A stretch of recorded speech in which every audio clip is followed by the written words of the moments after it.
Nii, tere! Olen Meelis matkasuvilad.ee-st. Nüüd räägime uutest stereosüsteemidest, multimeediakeskustest, mis eriti just matkaautode puhul on hästi vajalikud. Siin on tegemist Dynaminiga. Dynaminil on 10,2 tolli on ekraani läbimõõt, mattekraan, hästi käsitletav. Nüüd on selgelt loetav kaamera, otse taha minev.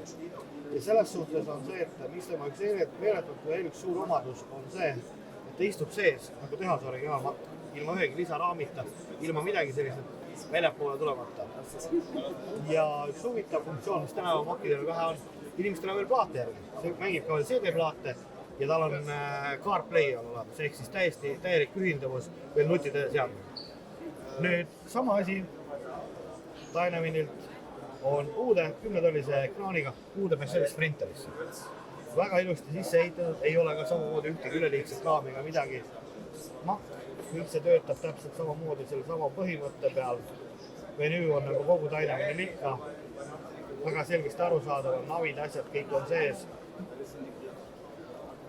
Ehk selles suhtes just ongi see, et on mindud selle peale, et ta istub sees nagu tehase originaal. Siin kõrval on näha mudel, mis on tulemas nüüd uuele Renault Masterile. Ka täiesti tehase sisuühildavusega korralik 9 tolli ekraani.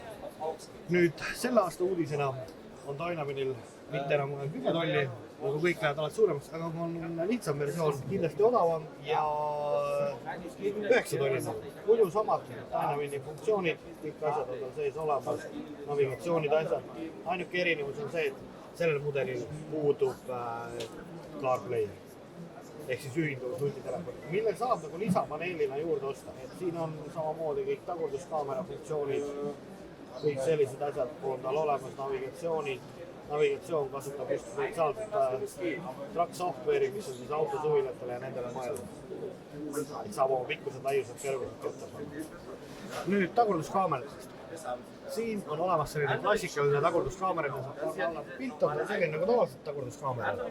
Ei ole nagu midagi erilist, aga nendega on kaasa võimalik võtta pult või siis kui ta on ühendatud Dynaminiga, siis ta on siin samas ekraani peal seda võimalik teha. Ehk ma saan kaamera nurka muuta. See näitab mul otse, kui ma tagurdan kuhugile vastu. See näitab mul täiesti siia otse ära, et mul on kas käru taha panna või kuskil hästi lähedal. Kui tekib probleem, et ma ei näe seda nurka. Samas on tal veel olemas niimoodi,